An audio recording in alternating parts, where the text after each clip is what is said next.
Yeah, you know. yeah. We'll have to look into it just to get an update. And what was that about now in the UK? It's legal up to the moment of birth. A big moment for both sides of this debate, an historic night tonight. I'll come to you first, Dr. Adesara, if I may. Your reaction to this, a victory in your eyes? Yeah, relieved, slightly emotional. This is something that we've been campaigning for many years. You know, this vote today will put an end to the horrendous police investigations many women in this country have been undergoing in recent years for suspected illegal abortions.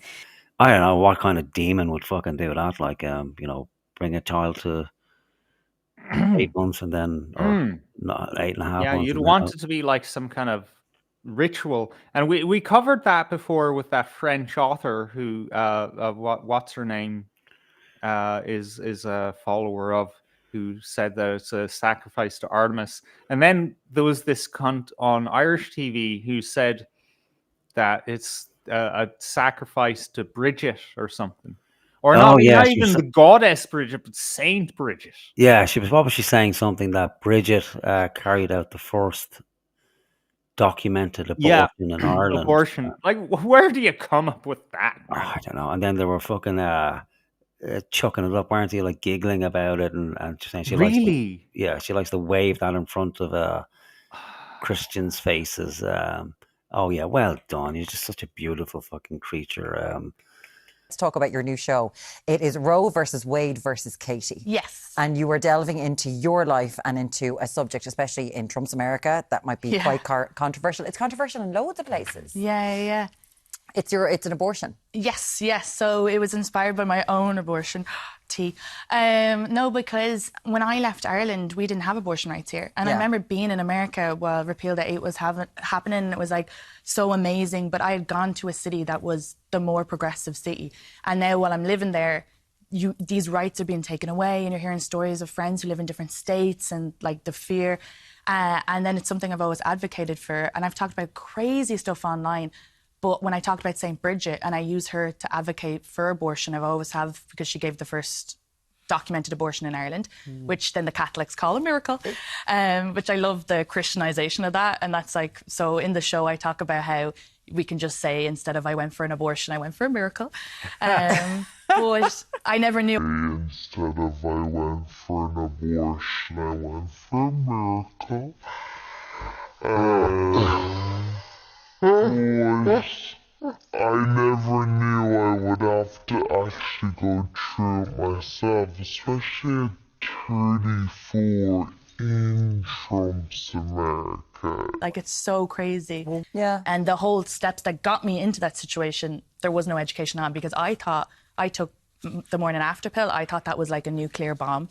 Yeah. I thought like if they did a movie about it, like the guy who created it, they'd have Cillian Murphy. It's Oppenheimer, totally doing what it needs to do. And within 8 hours, and it didn't take, because I didn't know that even if you were ovulating, and then someone was like, you didn't know about ovulation? And I was like, I can't even spell it. But these are things we've... I was like, you didn't know about ovulation? And I was like, I can't even spell it. But these are things we've... You've decided to turn this into a comedy show. Yes, yeah. At the end, I'll be like, okay, and this was inspired by my own abortion. They'll all go, and I'm like, oh, I'm surprised that you guys are still, surprised. But they're very supportive.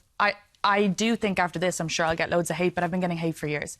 I'm a woman with a microphone, and there's going to be people there. Does that go over your head at this stage? Yeah, so that's why I figured if anyone should, if I'm going to talk about all the things I talked about before, I'd feel like I'm not being fair to myself or to other women to not talk about this, because I can take the hate. Because so I was thinking about it when I was getting the abortion. I was like, why do I feel bad about this? And I was like, I don't regret this. This is the right decision for me. Yeah. I only feel bad about the idea of people being mean to me. And then I was like, okay, but if they're going to be mean to me, we don't agree. Yeah. We don't have the same morals. So what does it matter what they say about me? They say these things about me because I do stand-up, because of things I've talked about before. I've been slut-shamed. I've been all of these things. So I'm just kind of like, if anyone hears this and it helps them, then great. And then that helps me as well. So it's a bit selfish in a way, but it's... It can help one person. Because it's been allowed here in Ireland, but I believe it's a real bureaucratic process still, and people are still having to travel across to the UK for this at the moment. If people are going through that or have gone through, what would you say? I'd say anytime a woman decides, okay, this is what I want to do, like that means they really did want to do it, and the decision, I didn't have regret afterwards, because the whole process, all of the steps, it's not some easy thing. You don't choose it as birth control. Like most people who say you choose it as birth control, I want you to tell me if you've been to the dentist this year. Do you know what I mean? Like, they don't do their own health. Like, it's not something we would randomly, it's definitely a last minute option. And by the time that you've chose to do that, and the lack of education, because this was something else I wanted to tell, like, women everywhere. Yeah, sure. They're not real beings at all, are they? Until they're out, or maybe with 2, isn't it? Like 2 or 3 years of age. Well, then they're not really children. Well, then maybe 7. Yeah, they're not making memories and stuff. Yeah, maybe until they have the conception of the self. So yeah, maybe 8's a nice number. Let's make a call back to Bill Hicks. They're not human until they're paying taxes. Yeah, there you go. Yeah, until you pay taxes, you've no right to live. Yeah, you need to go in front of that council to justify your existence every 2 years. How about that? Call into the office like, yeah, are you of real benefit to the society? You've got 3 minutes to make your case. Failure to make your case, and you'll be executed on the fucking spot. But there are an extraordinary number of people whom I want to kill. Not in any unkind or personal spirit, but it must be evident to all of you. You must all know half a dozen people at least who are no use in this world, who are more trouble than they are worth. And I think it would be a good thing to make everybody come before a properly appointed board, just as he might come before the income tax commissioners, and say every 5 years or every 7 years, just put him there and say, sir or madam, now will you be kind enough to justify your existence?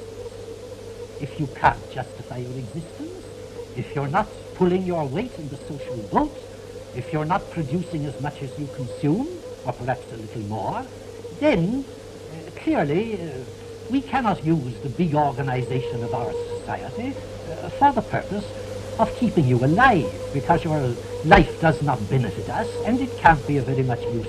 The Catholics aren't calling abortion a fucking miracle. Yeah. So I don't know what you're talking about. What is she referring to? I don't know. Let's see if we can find out. Well, I asked Roth. Yeah. All right.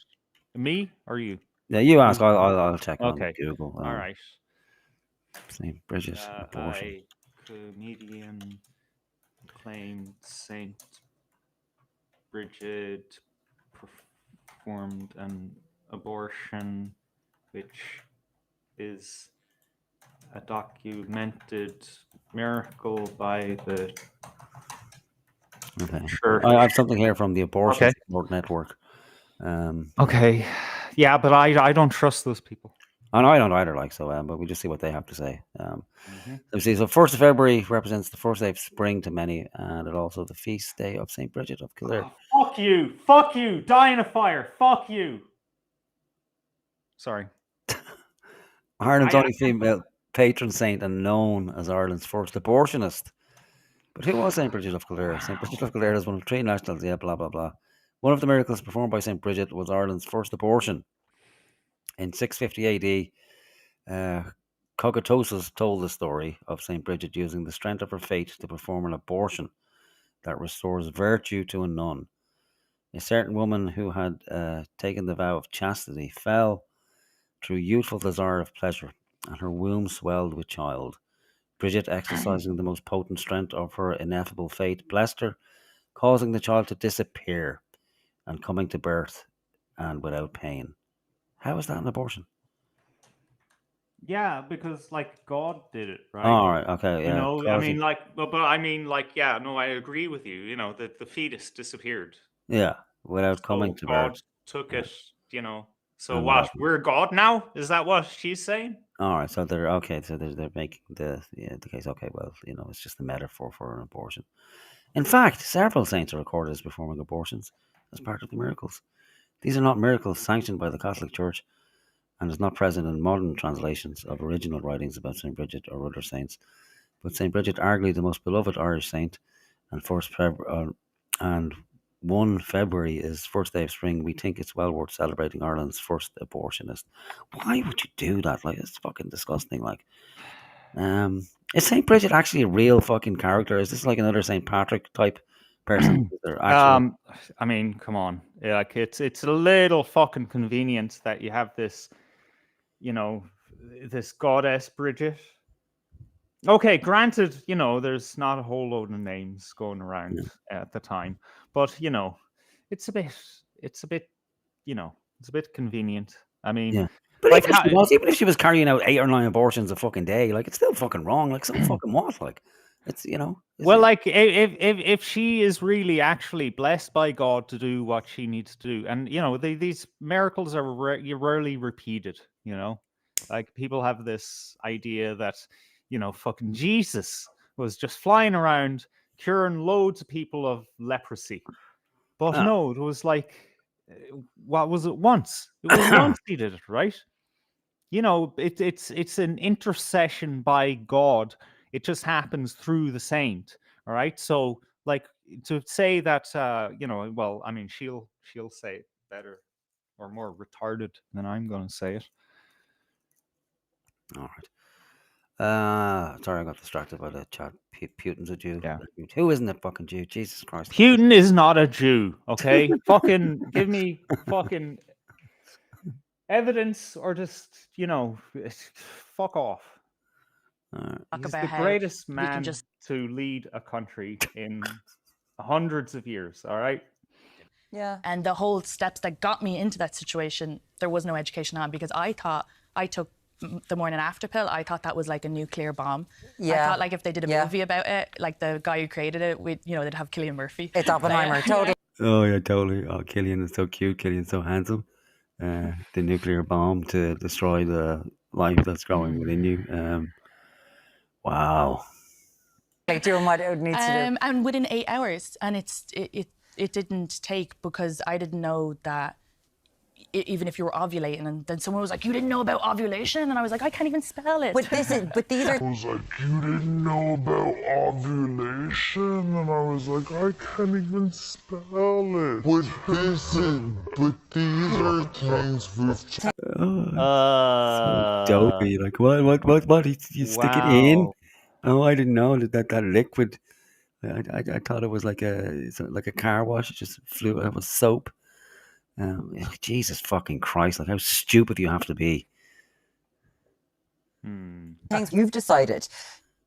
You don't know that if somebody ejaculates inside you when you're ovulating, that there's a higher probability of becoming pregnant, and that if you don't take some level of birth control, that you may become pregnant. The thing is, when solutions just become so easy, you're like, yeah, I don't need to think about that, because there's a solution waiting in the wings for me. Like, I remember one time myself and someone got, way too drunk, and we took a risk we shouldn't have. And I don't think, especially her, would have taken that risk if she didn't know that there was a thing out there that she could get down in the pharmacy called Plan B. She would have been more on guard with her, because this is years ago, life in front of her and all that, right? So, like, options and escape routes, they encourage laziness and stupidity. Yeah, this other Plan B is like, fuck her in the ass, and if she's ovulating, that's my Plan B. To turn this into a comedy show. Yes, yeah. How are people? Because people are. You turn it into abortion into a comedy show. Well done. That's special. You should do a collaboration with Tig. Look how proud she is. Look how fucking proud she is of it too. going to That have is their such judgments. a It's you've hideous got your space. fans, and you've been doing this. People know this is happening. I do think after this, I'm sure I'll get loads of hate, but I've been getting hate for years. You know, I'm a woman with a microphone. And Oh, fuck off. You know what? I personally think women can be funny. I don't think they're quite as numerous as men who can be funny. And, you know, maybe there's a social thing involved in that. I don't know. But one thing I know for sure is that women like this spoil the bunch. They're just not that funny. They're not. You know, their numbers pale Mm. in insignificance in comparison to men. They're not. It's generally because most of them just can't tell a fucking story. It's that simple. It just goes on too long. Now there are funny women. There's just not a lot of them. I don't think it's because they're repressed or you know whatever. They're just different. Like maybe for a female audience, you know, it might be different. You know what I think though? You know, I think when you look at genuinely funny people, they're very, you know, the tragic individuals, you know? Yeah.